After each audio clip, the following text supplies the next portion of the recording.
Watch this.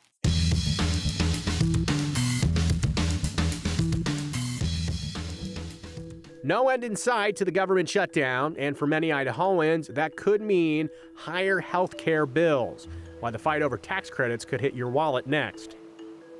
A new national report puts Idaho near the top of a list no one wants to be on, why thousands of Idaho kids are losing health coverage and what that means for families trying to keep up. A crumbling old library in Caldwell sat empty for years, but a group of veterans saw more than history in those walls. They saw hope. And what they turned it into might just change lives. Federal government remains shut down, and there is growing anxiety for Americans who are concerned about health care costs. At the top of that pyramid are folks that utilize Affordable Care Act, ACA tax credits that bring those costs down.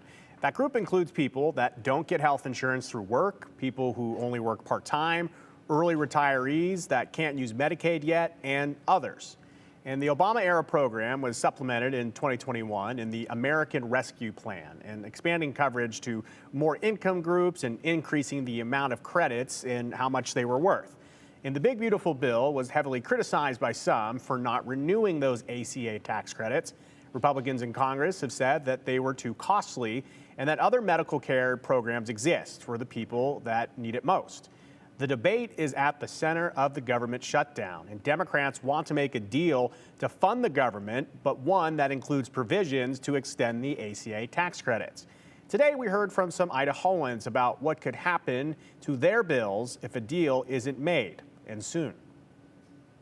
As the federal government shutdown continues, questions remain about a deal to continue ACA tax credits. And if Republicans continue this refusal to act, it will mean people across America skip their basic health care. They will skimp on their prescriptions. They will miss out on life-saving treatments. U.S. Senator Patty Murray, a Democrat from Washington state, has eyes on the state of Idaho as she pursues a deal in Congress. The state, Idaho, has the earliest window for open enrollment on a state health exchange. Open enrollment in Idaho starts next week. Republican leaders are so determined to dodge this issue, they would rather shut down the government than work on solutions. I am overwhelmed with calls from people all over the state who are frustrated and afraid about the things that are happening in their health care. Idaho Senate Minority Leader Melissa Wintrow joined the call to Congress to take action, extending ACA tax credits set to expire at the end of the year. If those credits expire, a 55-year-old earning about $63,000 a year in Idaho will see their annual premiums increase nearly $4,000. No one can afford that. If enhanced Affordable Care Act, ACA premium tax credits do expire in 2026, millions of people are expected to lose subsidized health coverage, leading to significant premium increases for many, and an estimated 4 million people will become uninsured. As of 2024, about 100,000 Idahoans receive an ACA credit to lower the cost of their health insurance purchased through the state marketplace, Your Health Idaho. Insurers are expected to raise premiums to compensate for ACA changes. Forecasters believe that healthcare providers may face billions in lost revenue, leading to a substantial increase in uncompensated care costs, which is ultimately going to increase healthcare costs for just about everyone. My name is Bob McMichael. I am a retired school teacher and professor, and I live in a rural town called Council. Idahoans like Bob already see a scary financial future. He and his wife currently utilize ACA credits. We are finally, though, one of those couples who are senior citizens on a fixed income. I never, ever thought I would say that, but that's a fact for us now. He got the letter recently that people are dreading, a notice of healthcare plan premium increases. If the tax credits do get taken away, the annual cost of the plan that we are on will be almost $27,000. So even if they keep the tax credits and they somehow get put back in, our increase in our premium is going to be almost 800%, even if they reinstate the tax credits or if they are still on the table for us in 2026. It's going to be hard But if they don't reinstate them, then we simply won't be able to afford any health care at all. I have talked to a number of Republicans who just think this is not real, who haven't heard from people, who don't understand the reality of it in their own communities. So, boy, today, tomorrow, over the week, tell them your story. They need to understand this is real. I experienced that in the Idaho legislature, is that there are many things that people don't believe, even though the data or the facts are there. So they have to hear the personal stories, and they have to hear from the people who voted for them. That's our story. It's not unique, sadly, and it's pretty scary. I never ever thought I would see anything like what's going on right now.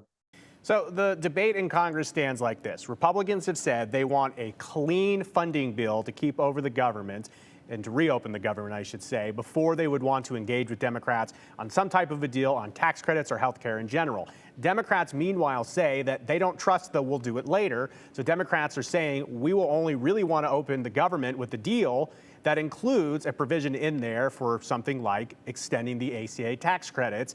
It seems to be at a standstill. The word out of D.C. is negotiations are ongoing, but not moving quickly. During the pandemic, Congress extended Medicaid coverage so more people had access to health care. But in 2022, states were given the go-ahead to reassess eligibility levels. And we're now learning how big of a hit that had on Idaho children.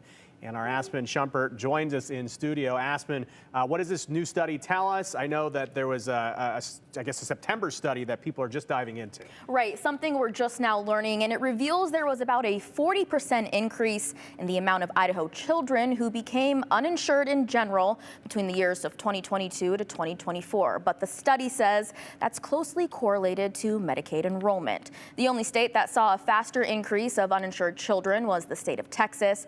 Now, back when Congress extended Medicaid coverage, no eligibility checks happened for about 3 years until the public health emergency was lifted and states could resume eligibility checks. During the unwinding process, one family in Bliss was informed 2 of their children were being dropped from Medicaid. Their mother, Randy LaSalle, tells me she was told it was because she made over the income limit to qualify, but that when she did the math herself, she believed there was still $75 that she was under the limit. But the State Department of Health and Welfare didn't change their decision.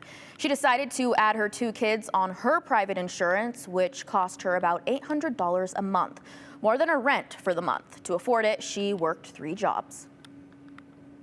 So I picked up a second job, and then eventually I had to get another job. So I would work my 9 to 5. Then on the weekends I would work another job. And then at night I would clean offices, just to make sure that we made ends meet. She says many times she faced tough decisions, including whether they could buy baby formula, groceries, or keeping the lights on that month.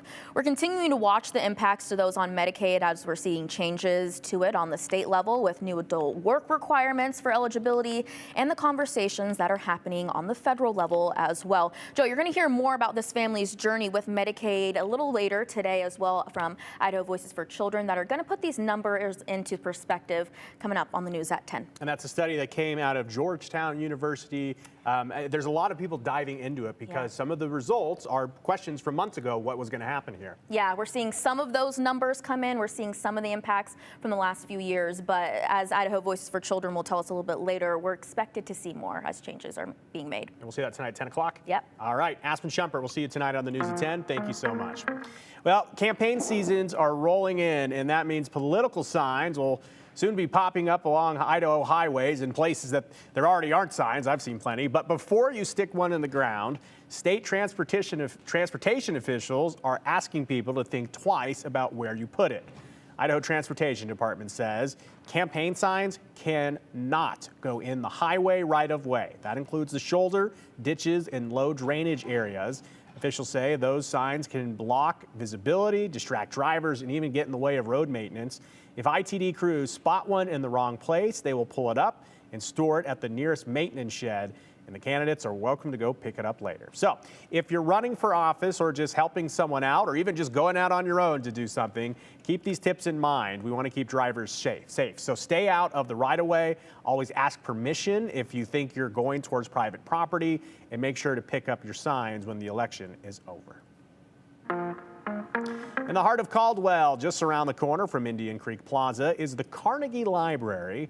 For more than 100 years, it's housed a number of things. A library, a community space, but 11 years ago, the city bought the building. Today, it's a space for veterans and the community who supports them. For 4 years, it took us from the spring of 2014 until May of 2018. Terry Harrell and a group of volunteers We ended up gutting it.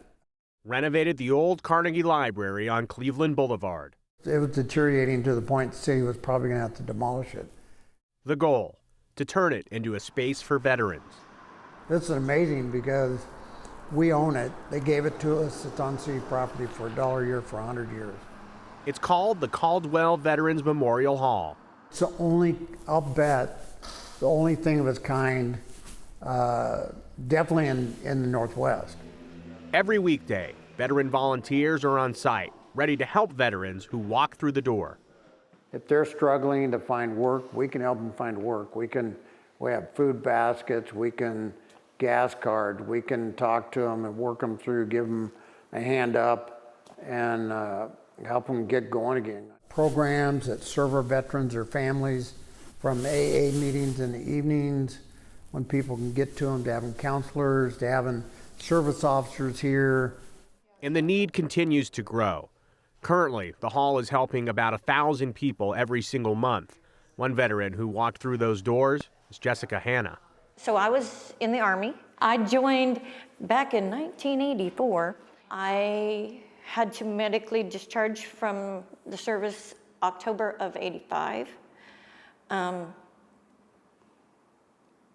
And so my service, while it wasn't a big, long, storied career, I raised my hand and I said, I will fight for you, and I will die for you, and I will never even know your name.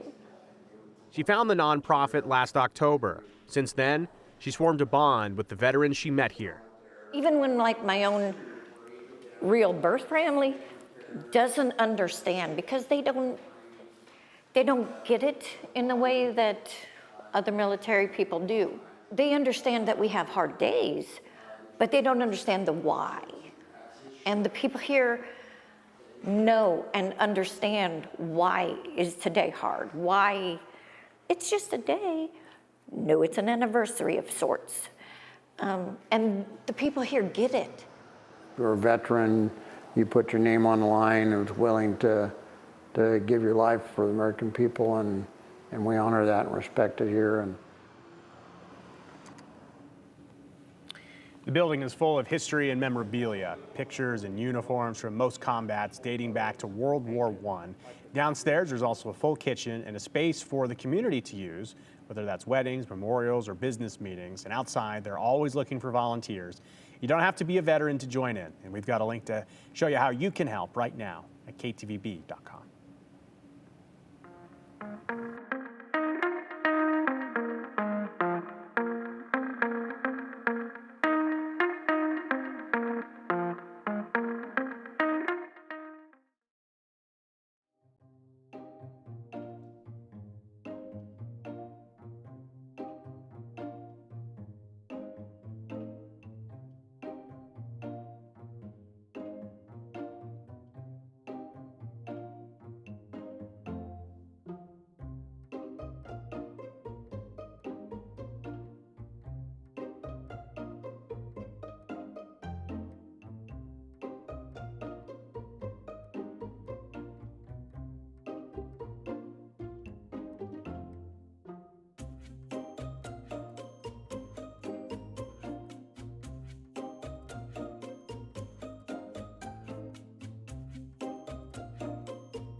A traffic jam of sorts is set to cause a standstill in Ketchum, Idaho, but it's not the motorized kind. The annual Trailing of the Sheep event is happening now through this weekend, and celebrations go beyond the movement of sheep. Wool festivals, sheep tales, historic story times, culinary events around the love of lamb and all things sheep and lamb. Sheep herding, of course, the history is rich in the Gem State, specifically in the Wood River Valley. And Sunday, the stars of the show will pound the pavement through Ketchum, and we spent some time among the sheep back in 2018 as they made their way down Highway 75. I spoke to their herder, John Faulkner, a great man, and about the significance of moving his flock. I bring you a 208 redial. Here come the sheep. You can see them here behind me as they're about to head through downtown Ketchum. Now in its 22nd year, the trailing of the sheep has become a fall tradition that Idahoans and really people around the world have grown to love. In a few minutes, this large group of sheep will be trailing through downtown Ketchum. As a part of their annual migration, the sheep took over downtown Ketchum as thousands of people lined the streets for the famous parade. Since 1996, sheep have added this event to their busy schedule, and like every year, today people from across the Northwest cheered them on in appreciation. For rancher John Faulkner, today is just another day at the office. He and his family appreciate the fanfare around his flock traveling down Main Street, but at the end of the day, they've got a job to do. But year after year, Faulkner still loves it. Every day's a little different. Yeah. But we work with the weather, we work with the sheep. We're out here all the time. I was born into it. I'm 86 now. And that's all I know. I'm not going to quit. Corralling sheep is not easy work. If one sheep goes astray, like the saying says, the others follow along like sheep. But the professional staff of ranchers and trained herder dogs made sure the sheep had a one-way trip, this time with no detours. After an eventful day for the sheep, miles down the road from downtown, they finally got to rest for the evening. They will soon, though, be heading further along their journey in Idaho before being sent to California, where they'll spend the winter. In Ketchum, Joe Paris, Idaho's News Channel 7. This year marks the 29th annual festival. It started yesterday. It wraps up Sunday with that big sheep parade. That's when more than 1,000 sheep make their way down Main Street in Ketchum, and organizers say it's all about honoring the people who built this part of the West and keeping their stories and flocks alive for generations to come. For the full schedule, tickets, and events, you can visit trailingofthesheep.org.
Well, we are in the midst of another beautiful fall day that feels a whole lot more like summer in many spots. We're at 82 degrees in Twin Falls right now, upper 70s across the Treasure Valley, low 70s with beautiful blue skies up in the mountains. Now, winds are stronger as you get east of Boise. That's why temperatures are much warmer there in the 80s from Mountain Home into Twin Falls, much lighter winds as you get out into Ada and Canyon counties. And we'll keep some breezy winds in play through the evening, but really a gorgeous night ahead. We'll stay around 80 until about 7 o'clock, then slide into the 70s and 60s overnight. Skies will stay clear, but we will keep breezy winds in play through the evening, and then they'll ramp up again tomorrow. Look at these south-southeast winds potentially reaching speeds of 30 to 40 miles per hour tomorrow. That is hold on to your car door in the parking lot type winds. That warm air, though, will keep our temperatures nice and mild for one more day ahead of some big changes for the weekend. So Mountain Home will wake up to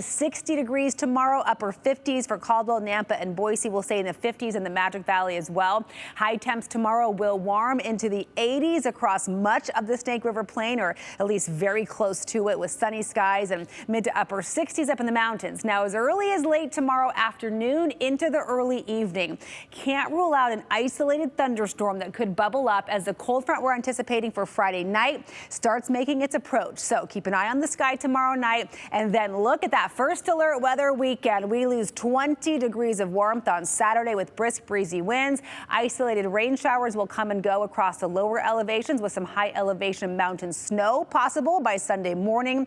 We drop into the mid 50s on Sunday, a shock to the system, and that just kicks off what will be a cool and unsettled pattern for next week.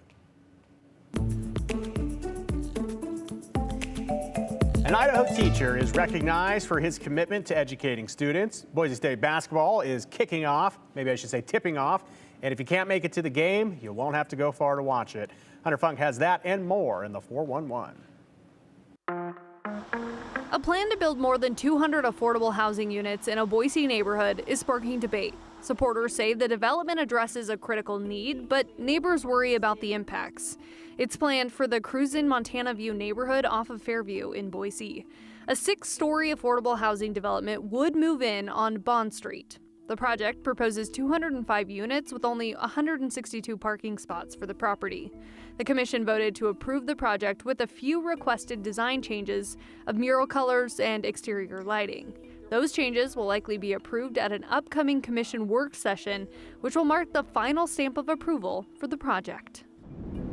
A Rigby High School teacher is getting statewide recognition for nearly 3 decades of inspiring Idaho students. Laren Johnson has been named Idaho's 2026 Teacher of the Year. Honored today at Rigby High School, Johnson's known for his creative approach to teaching history and personal development, including founding the school's Holocaust Studies program.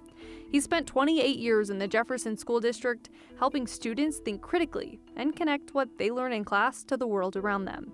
As Idaho's Teacher of the Year, Johnson will represent the state in the National Teacher of the Year program, sharing a bit of Rigby's passion for learning on a national stage. The Boise State Broncos play their first basketball game on October 17th at the Idaho Central Arena in downtown Boise, and it's against the Vandals. Tickets are on sale, but if you can't make it down, we've got some exciting news for fans. KTVB will air that game right here on Channel 7, as well as on KTVB+. The game tips off at 7 o'clock next Friday, October 17th. And that's the 4-1 on the 208. I'm Hunter Funk.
All right, got time for some comments. Let's go to the board. Lauren Boise writes, I was concerned about the price increase on my Medicare costs for next year and was shocked to see it almost doubled. I knew it would go up, but it's never been this large of an increase. I'm fortunate I can absorb the cost, others can't. Yeah, we're seeing messages like that. It'll be interesting to see what Congress does, but Idahoans, either way, being impacted. Bob says election is here. Yeah, candidates should pick up their signs. My photographer Kevin and I went and picked up signs for them a few years ago. It seems like some of them just stay there forever. ITD, though, does end up picking up a lot of them. And this person thanked us for the trailing of the sheep video. Yeah, what a great day it was in 2018. I got lost and walked with the sheep for miles. My photographer had to come find me. Continue with us and watch free now on the KTVB Plus app everywhere you stream.